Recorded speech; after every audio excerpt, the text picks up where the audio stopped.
Bonjour et bienvenue au Salon des entrepreneurs de Marseille pour la 3e édition. J'ai le plaisir de commencer cette série d'interviews en présence de Didier Barakian. Bonjour. Bonjour. Vous êtes l'adjoint au maire de Marseille, délégué à l'économie. Est-ce que vous pouvez me dire quelles sont vos attentes pour cette 3e édition et en quoi ce salon est important pour la croissance des entreprises à Marseille? Oui, alors ce salon, effectivement, 3e édition. D'abord, il faut savoir que si on regarde dans le rétroviseur, il y a 3 ans, on est allé le chercher avec les dents parce qu'on le voulait vraiment. Il était à Paris et on avait envie qu'il vienne ici sur Marseille. La première édition, ça a été une édition de rencontre, je dirais. La deuxième, ça a été les fiançailles où il y avait plus de 8000 visiteurs. Et le troisième, on nous annonce déjà, parce que les chiffres sont bons, de pré-réservation, c'est plus de 10 000 visiteurs qui sont attendus. Pour faire quoi? Pour faire du business, pour échanger des cartes. Et puis, c'est une façon d'aider nos entrepreneurs à les accompagner pour la création d'emplois. Vous savez que c'est la priorité des priorités de Jean-Claude Gaudin. Et donc, aujourd'hui, nous sommes fiers d'avoir ce salon pour une 3e édition.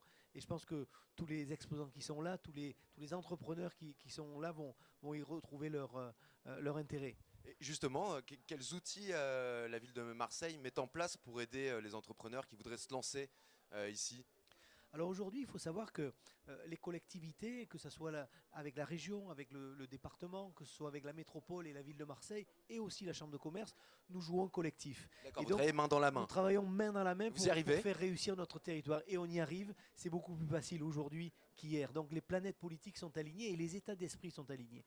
Et puis aujourd'hui, on a des filières d'excellence, que ce soit dans le digital, que ce soit dans la santé, que ce soit dans le tourisme, qui super performe. Pour vous donner un exemple, dans le digital, nous avons la chance d'avoir une position géostratégique vraiment bénie des dieux, puisque aujourd'hui 13 câbles sous-marins et bientôt 14 arrivent sur nos plages du Prado, et c'est pour cela que tous les data centers du monde entier veulent s'installer à Marseille et nulle part ailleurs. C'est pour ça que les entreprises viennent à Marseille en priorité? Notamment, on est en train de devenir un véritable hub du digital qui fait que nous relions 3,5 milliards d'êtres humains. Mais nous avons aussi des arguments. Nous sommes la métropole qui a la façade maritime la plus longue au monde. Nous avons aussi une convivialité, une hospitalité légendaire. Nous avons aussi tout ce qui fait que les ingrédients aujourd'hui attirent des grands événements, des grands investisseurs et aussi des projets fous. Regardez, la semaine dernière, nous avons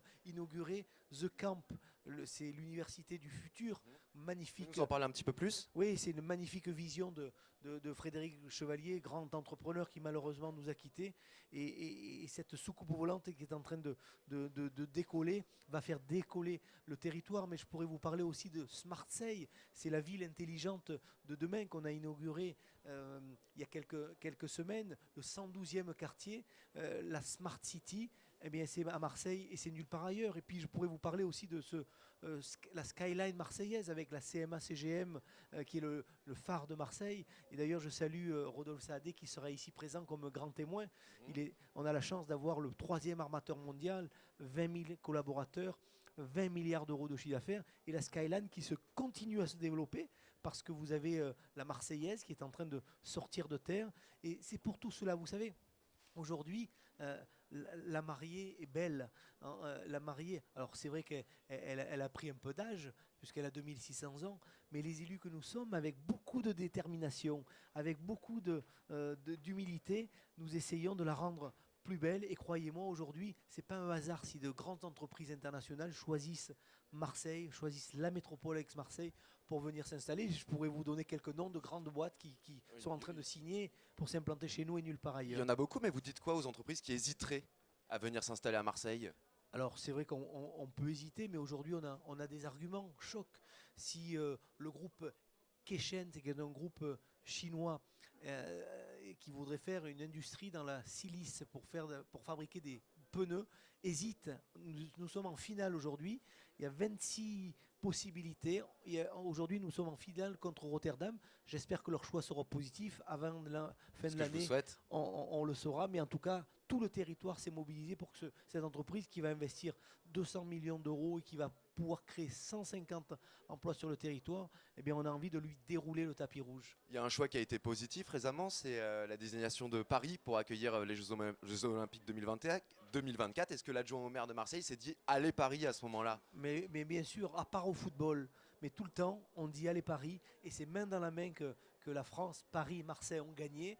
Pour nous, c'est énorme d'être ville olympique. Qu'est-ce que ça représente, notamment en termes d'innovation? Alors, en termes déjà de retombées économiques, Bien sûr. rien que l'Euro de football, c'était 6 matchs à Marseille, c'était 181 millions de retombées économiques.